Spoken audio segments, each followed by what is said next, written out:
तो दोस्तों, पिछली वीडियो में हमने पृथ्वी की आंतरिक संरचना के बारे में पढ़ा था और उसको समझा था। इस वीडियो में आज हम पृथ्वी के आंतरिक संरचना से संबंधित कुछ महत्वपूर्ण क्वेश्चन को लेके आया हूँ। आप शायद ये क्वेश्चन आपके एग्जाम में सेलेक्ट हो सकते हैं। तो अगर हम एस्थेनोस्फीयर की बात करें, पहला अगर क्वेश्चन देखें, एस्थेनोस्फीयर क्या होता है, एस्थेनोस्फीयर का मुख्य कार्य क्या है। तो एस्थेनोस्फीयर का मुख्य कार्य है ज्वालामुखी जो फटता है वो लावा का निर्माण करता है और लावा को बाहर निकालने में मदद करता है। तो एस्थेनोस्फीयर का मुख्य कार्य है लावा के निर्माण में मदद करना।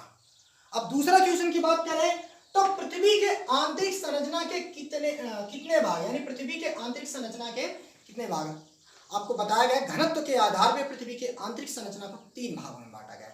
पहला आप देखिए, क्रस्ट होता है ऊपर वाले भाग को, दूसरे को कहते हैं मेंटल, दूसरा वाला भाग है, तीसरे को कहते हैं कोरिजन। क्रस्ट की अगर गहराई देखें 0 से 100 किलोमीटर और 100 से अगर यहाँ तक बात करें 2900 किलोमीटर या 2900 किलोमीटर की बात करें तो ये आता है मेंटल, और 2900 से 6371 किलोमीटर पे आपका आता है कोरिजन। तो पृथ्वी को घनत्व के आधार पर 3 भागों में बांटा गया है। पहला है भूपर्पटी यानी क्रस्ट, मेंटल और कोर। अब तीसरे क्वेश्चन की बात करें, पृथ्वी के सबसे आंतरिक परत कौन सी है। आंतरिक माने अंदर की परत। आप जानते हैं ऊपर क्या होता है, क्रस्ट होता है, उसके बाद मेंटल होता है, उसके बाद क्या होता है, कोर रीजन होता है। तो कोर रीजन इसका आंसर होगा आपका, आंतरिक परत कौन सी होगी, कोर होगी। पृथ्वी की सबसे बड़ी परत कौन सी है, यानी आपके पूछ रहा है कि गहराई या लंबाई, सबसे लंबा कौन सा परत है। तो यहाँ पे आप देखिए, यहाँ पे 100 किलोमीटर से 2900 किलोमीटर तक, 2900 किलोमीटर तक ये सबसे बड़ी परत है। इसका नाम है क्या है, मेंटल। आप लिख सकते हैं ME। तो यहाँ पे अगला क्वेश्चन है, धातुओं के आधार पर इसकी कितनी परतें होती हैं, इसके नाम बताइए। धातुओं के आधार पे देखिए, क्रस्ट, मेंटल, कोर जो है वो घनत्व के आधार पे बांटा गया, लेकिन धातुओं के आधार पे 3 परतों के नाम से जाना जाता है। पहले को सियाल कहते हैं यानी सिलिका एल्युमिनियम पाया जाता है, दूसरे को सीमा कहते हैं यानी सिलिका और मैग्नीशियम पाया जाता है, तीसरे को नीफे कहते हैं यानी निकिल और आयरन यानी फेरस यानी पाया जाता है। तो 3 भागों में बांटा, यानी सियाल होता है, सिलिका एल्युमिनियम, सीमा होता है सिलिका मैग्नीशियम, और सीमा और नीफे होता है निकिल और आयरन पाया जाता है। ये 3 परतें होती हैं। अगला क्वेश्चन की बात करें, पृथ्वी के भूपर्पटी पर सबसे अधिक कौन सा तत्व पाया जाता है, यानी पृथ्वी के तत्व की बात की है यहाँ पे। तो तत्व में सबसे अधिक पाया जाता है ऑक्सीजन। भूपर्पटी पर, एटमॉस्फेयर में नहीं, भूपर्पटी पर सबसे अधिक, यानी आप कह सकते हो 0 किलोमीटर से 100 किलोमीटर के अंदर में कौन सा तत्व सबसे अधिक, तत्व की बात की है इसमें, तत्व में सबसे अधिक पाया जाता है ऑक्सीजन। ऑक्सीजन पाया जाता है, जो ऑक्सीजन होता है वो पाया जाता है 46% यानी 46%। अब कहा गया भूपर्पट, अगला क्वेश्चन है आपका, भूपर्पटी पर सबसे अधिक कौन सी धातु पाई जाती है। धातु की बात की है भूपर्पटी यानी यहाँ पर यानी 0 से 100 किलोमीटर है भूपर्पटी पर। आप जानते हैं आल, ये सिलिका जो है आपका धातु नहीं है, तो आल बचा है एल्युमिनियम। यहाँ पे पाया जाता है सबसे ज्यादा एल्यूमिनियम पाया जाता है। तो अगला क्वेश्चन, तो ये थे आपके 5 क्वेश्चन। तो अगला क्वेश्चन आपका देखते हैं। अगला क्वेश्चन है, मोहरोबिक डिसकंटिन्यूटी पाई जाती है, यानी कहाँ पाई जाती है, इसका आंसर क्वेश्चन है। आप देखिए, मोहरोबिक डिसकंटिन्यूटी आपने देखा है कि यहाँ पे दिया गया, यानी एस्थेनोस्फीयर के ऊपर और भूपर्पटी के नीचे, यानी आप कह सकते हो नॉर्मली कि अपर मेंटल और भूपर्पटी के मध्य, यानी अपर मेंटल और भूपर्पटी के मध्य पाया जाता है।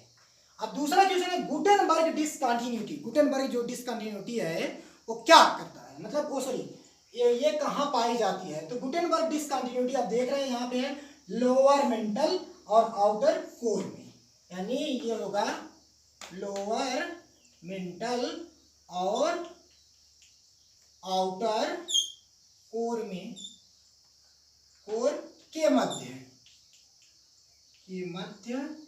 पाया जाता है। तो अगला क्वेश्चन आपका ये है कि कौन सा कोर द्रव कौन सा जो होता है भाग जो होता है, आप मतलब कोर का कौन सा भाग जो होता है द्रव के माध्यम में होता है। कोर के दो भाग है, आउटर कोर होता है लिक्विड माध्यम में होता है, द्रव माध्यम में होता है, इनर कोर होता है सॉलिड यानी ठोस माध्यम में। तो यहाँ पे होगा आपका आउटर कोर। आउटर कोर जो होता है वो द्रव माध्यम में होता है। तो और अगला क्वेश्चन है भूपर्पटी में तापमान वृद्धि का क्या कारण है। तो आप जानते हैं भूपर्पटी में बहुत से अधिक रेडियोएक्टिव पदार्थ पाए जाते हैं। तो रेडियोएक्टिव पदार्थ के कारण क्या होता है, भूपर्पटी का तापमान क्या होता है, अधिक होता है। तो यहाँ पे होगा रेडियोएक्टिव पदार्थ की मौजूदगी, रेडियोएक्टिव पदार्थ के कारण। अगला क्वेश्चन है सबसे अधिक घनत्व कहाँ पाया जाता है, पृथ्वी के किस संरचना में सबसे अधिक घनत्व पाया जाता है। देखिए पृथ्वी के तीन, मैंने पहले बता दिया था वीडियो में आपको कि ऊपर से नीचे जाने पर यानी क्रस्ट से कोर की तरफ जाने पर गहराई बढ़ने के साथ साथ ताप, दाब और घनत्व में वृद्धि होती। तो जाहिर सी बात है कि कोर में सबसे ज्यादा घनत्व होगा। तो सबसे ज्यादा घनत्व कहाँ पाया जाता है, कोर रीजन में, कोर में।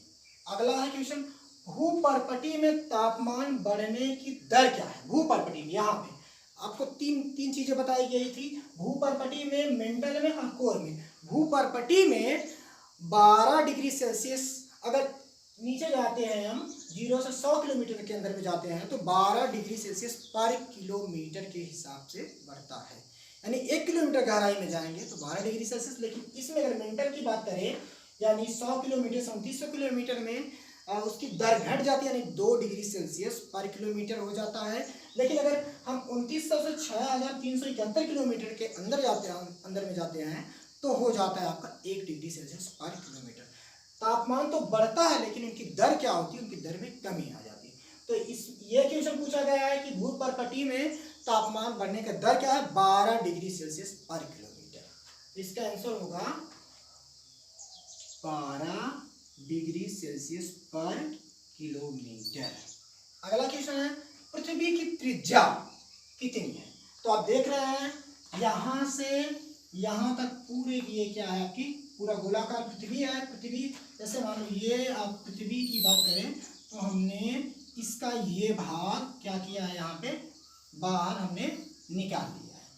तो ये आपकी थी पूरी की पूरी त्रिज्या है। तो ये त्रिज्या है 0 किलोमीटर से 6371 किलोमीटर। तो इसका त्रिज्या क्या होगी, 6371 किलोमीटर। तो इस वीडियो में हमने देखा कि पृथ्वी की आंतरिक संरचना से संबंधित कुछ महत्वपूर्ण क्वेश्चन के बारे में। अगली वीडियो में हम और बातों के साथ उपस्थित होंगे। तब तक के लिए धन्यवाद। Thank you.